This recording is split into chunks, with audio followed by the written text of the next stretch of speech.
So today we're going to be taking on Benfica in the second leg of the Europa League quarter-final. We've got 4-0 lead, 4-0 aggregate lead on them, so we should be looking to progress through to the semi-final. I will be putting a fringe team out, and of course we'll be playing another Premier League game as well as the season draws to a close. But we've got a few unhappy players, as you can see. 3 players coming to us saying they're not happy with their role at the club.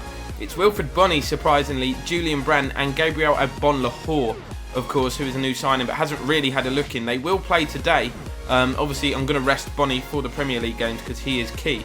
So I'm quite confused by that one. But Agbonlahor and Brandt will get a chance today. Let's jump in, see if we can get through. Okay, so here's the side that we'll be taking on Benfica. Very much a rotation side. It's going to be captained by Eric Dyer, who was, of course, our first signing in this entire series. But a front three of Brandt, Agbonlahor and Jason Puncheon. I forgot he was still at the club, to be honest, but obviously a Palace favourite. He's going to be starting on the right. We've got a completely youth midfield, Maresca, Mendes and Cloesi. I hope this is going to be enough to obviously not lose 5-0. But Joel Ward at right back, Donatian on loan from Villa, Eric Dyer at centre half, Grimaldo on the left. I was going to play Lasse Janka, the youth goalkeeper, in goal, but I thought, no, because if we lose, I'll never forgive myself. But let's go and see what these youngsters can do. So here we go. The task is easy enough. Do not concede 4 goals. Chance for Benfica early on. They're knocking the ball around quite nicely. An early goal would be a disaster, and they've hit the post. Joel Ward gets the ball clear. It's up in the air. Eric Dyer, can he win the header? No, he can't, but Jason Puncheon removes the danger. Not the start we had in mind. Oh, what sort of clearance is that? Chance for Benfica. Luckily over the crossbar. Shaky at the back. Really shaky. Chips it over the top for Puncheon. Puncheon, what can he do? What a ball. Gabby Agbonlahor on the volley. Should have brought it down. Should have taken it nearer. Ball over the top from Cloesi. Looking for Puncheon. He's going to get there on his weaker right foot. Can he finish? No, is the answer. Good ball out wide to Brandt, who is quick. Cuts inside his man. What's he going to do? Is he going to get the shot away? No, he lays it off to Mendes on his right foot. Slices it wide. Benfica coming forward. What can they do here? Good feet. Is that Gaitan? Turning defenders inside out. Cloesi with a vital interception. Corner comes in here from Benfica. Should be Butland's ball. He's left it. It's off the... Not off the line. Off the crossbar. And into his own net from Juan Maresca. Butland come out. Was caught in no man's land. The header came in. Looked like a simple clearance for the youngster. And he's just smashed it into his own net. Those Palace fans are as confused as me. What are you doing? Just swing it left at it, mate. Brilliant. 1-0 down just before half-time. So the half-time whistle's gone. That own goal, it still baffles me. It's the only goal separating the two sides. The Palace fans are distraught. We've still got a 3-goal aggregate lead. It's still well in our hands, and we've still got it very much under control. Another chance here for Benfica. They've got a man over. They have had the shot just over the bar, not far away at all. I have got a strong bench, by the way, just in case you're wondering why I'm taking these risks.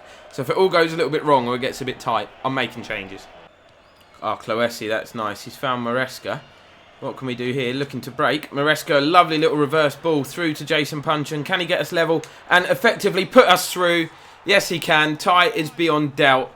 Jason Puncheon, the forgotten man, comes and reminds us exactly what he's capable of. Really good play from Cloesi and Maresca in the build-up. Look at that for a reverse pass. Puncheon times his run to perfection. Once he got the wrong side, difficult to catch on his left foot. Places it into the top corner. 1-1 on the night, 5-1 on aggregate. Good ball in. What? Wow.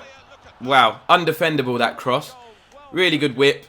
Probably would have put it in my own net again if I'd have tried to clear that, which we did. We tried to get something on it. We couldn't. Really good volley, and Benfica are back in front almost immediately. But poor defending. Joel Ward went walkabouts. But this cross, look at that. Should have probably gone for it with his head, but take nothing away from the finish.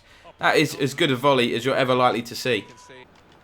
Agbonlahor with a good turn, plays the ball through, doesn't matter, final whistle has gone. We're through, we lost on the night, but we expected that with the team we put out. Into the semi-finals we go, and a chance of another trophy. So we go into the last 4 with Monaco, Porto, and Manchester United actually went out on away goals. So Schalke will be the other team in there. So Monaco, ourselves, Porto and Schalke in the semi-final.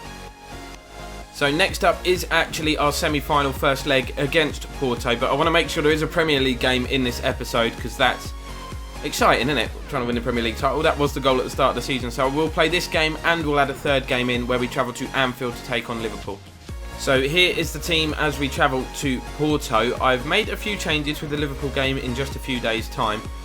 Rested a couple of players, but Long, Balassi and Mahrez will be a front three. Still quite strong. Yaya Toure, Coquelin and Enzo Perez in the midfield. Bellerin, Bartra, Vestergaard comes in as we rest Eric Dyer. And Suarez will be at left back, Butland in the sticks. Let's go. So it's absolutely lashing down here in Portugal, where the aim of the game is simply not to lose, because I'm confident at Selhurst Park that we can get the win and progress to the final. Mahrez has done well to win possession back. Can he find Shane Long? He plays it down the channel. Long is going to get there. Plays it forward. Looking for Enzo Perez, who plays it forward one more for Toure. Balassi is over here on the left-hand side. He's messed it up. Tried to cut inside and bend it with my right foot. He opted to go with his left. And he's just put it a long way high and wide in the end. Should have been 1-0. Porto coming forward. They've got a man over here on the left. It's Brahimi. What can we do? He tries to cut inside. Lifts it to the back stick. They get in a muddle and the ball goes out for a goal kick. Relieved, to say the least. Coquelin here. He's got no support ahead of him.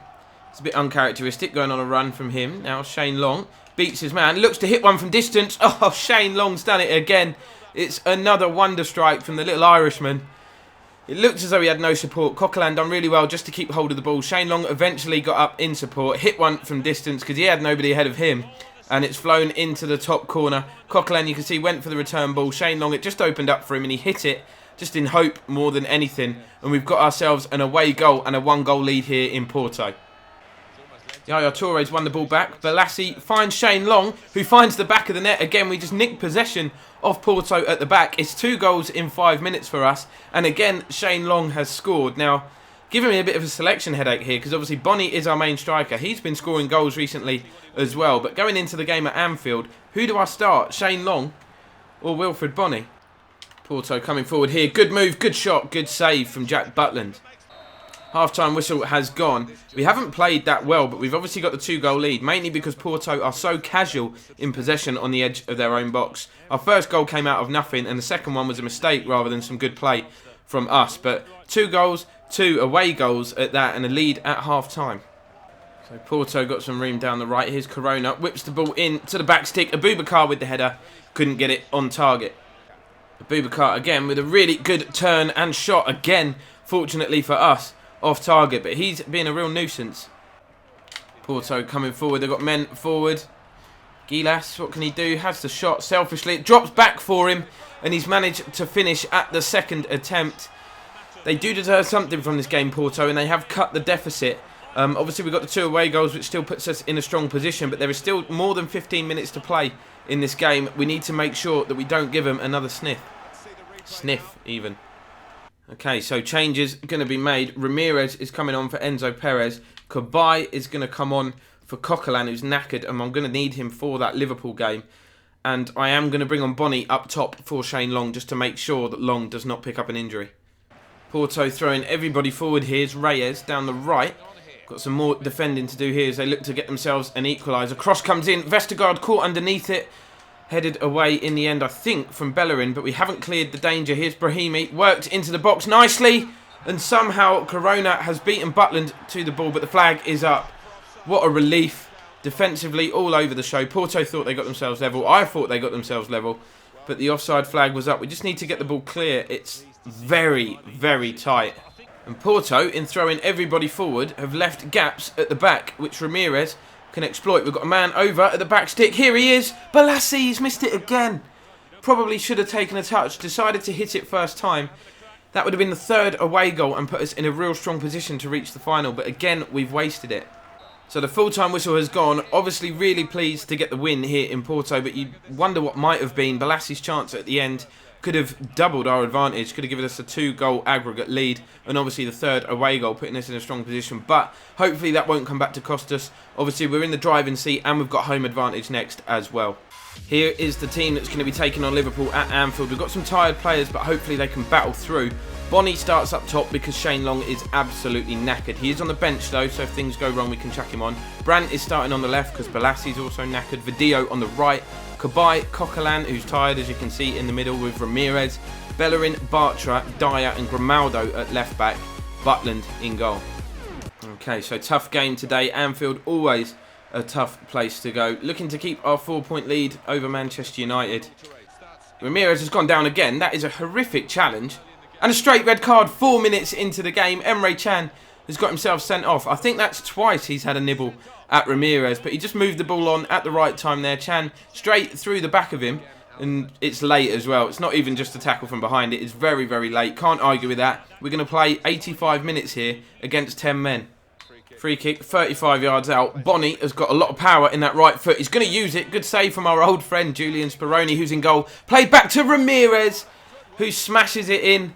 I wasn't expecting anything to come of that. Video kept the ball alive. Ramirez points to that Palace badge. Scenes in the away ends in the background. But that shot from Bonny, Speroni probably should have done better. It was just the power that forced him to spill it. Liverpool just was static when the ball broke loose. Video picked out Ramirez, who was in space, hit it first time, 1-0.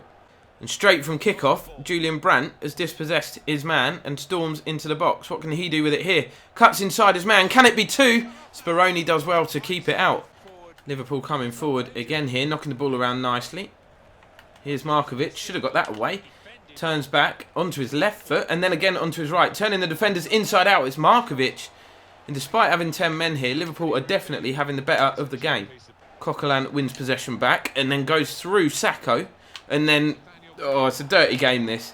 Benteke linking up with Teixeira. Benteke goes for the return. He's going to get it back, and he's going to equalise right on the stroke of half-time. Not quite sure how we've managed to let them get through the defence. We were putting the tackles in, but once it got through to Benteke and Teixeira, they linked up beautifully, and Benteke, with the first-time finish, struck it early, which probably caught Butland by surprise, but why didn't the ref blow for a foul, eh? Good advantage. Teixeira, we all went to the ball. Benteke made the run. We didn't pick him up. And it's 1-1 right on the stroke of half-time. Coquelin back to Ramirez. What can he do with it? That is a disgusting tackle. I wouldn't be surprised if that's another red card because he's gone straight through the back of Ramirez. I was just about to pull the trigger. There's still 25 minutes to go and it's only a yellow for Firmino. 31 yards out. This is definitely Cabaye territory. He's scored loads in this series. Can he score a vital free kick for us here? Yes, he can. Cabaye, we know he's got that in his locker. And what a massive goal that could prove to be. Because if we don't get the win here, it's definitely 2 points dropped playing the majority of the game against 10 men. We're struggling to find clear-cut chances. And the set piece could prove, you know, to be a lucky break. The one that we needed. Stands over it, 31 yards out. See, bends it around the wall, right into the corner. No chance for Speroni. Here is Markovic. Puts the cross in. Benteke's in there, gets the header in. Couple of inches wide of the mark. Liverpool very nearly level again. So 10-man Liverpool pushing everybody forward here. They're overloading the attack. Firmino, good ball into the box, headed away from Bartra. And now look at the attacking options we've got as Cabaye moves it on to Video. Can he beat his man? It's Sacco who's already been booked. He can beat him easily. We've got a lot of bodies forward here. Video, Cabaye, man over. It is Brandt. What can Brandt do? Oh, he's kind of boxed himself out. Still got the chance. Hits one. Blocked by Milner out for a corner. Corner driven to the edge of the box. Bonny on the turn. What can he do with it? Instead he lays it off to Coquelin. Tries to find the top corner. Coquelin! I said he doesn't score, but when he does they tend to be screamers. What a finish that is. He's wrapped up all 3 points. I am very relieved because Liverpool have been a right handful today. As you'd expect, playing at home of course. Good awareness from Bonny. Chests it down. Realises he's not going to make room for the shot himself. One touch from Coquelin to set himself. And he just finesses one into that corner out of the reach of Julian Speroni, who's made a number of good saves today, but we're taking home all 3 points. And Liverpool pushing more men forward, so we've got another chance. It's Bonny behind the defence. Can he finish? Wilfred Bonny. Sacco gets there, but Bonny kind of outmuscles him and pokes it through the legs of Speroni. What on earth has happened there? Has that gone down as an OG? I don't know. Bonny's run off celebrating. The Palace fans are obviously celebrating because we got a 4th. But Bonny, yeah, he's just poked it through the legs of Speroni. Good finish. Full-time whistle's gone. We've got the 4-1 win. The 4th goal actually went down as a Sacco own goal. Not quite sure. Going to have a look at the replay to see quite how they've come to that conclusion, to be honest. I'm certain it was Bonny's. So it looks like being an action-packed end to this season. We've got just 4 games left. We've got a 4-point lead over Manchester United. They won't let us get away. They're keeping the pressure on us. We're taking on Porto in the second leg of the Europa League semi-final. So the chance still for a European trophy. Everton and Spurs are now 3rd and 4th. Norwich have dropped out of those Champions League places. They were just beaten by Manchester United. Watford, of course, are down. QPR and Southampton battling it out. Leicester are down there in 19th as well. But so much for us to play for. Chance to win the Europa League, chance to win the Premier League. Make sure you subscribe to this channel and follow us on this journey. Massive thanks to all your support so far. If you've enjoyed the episode, drop it a thumbs up and we will see you next time.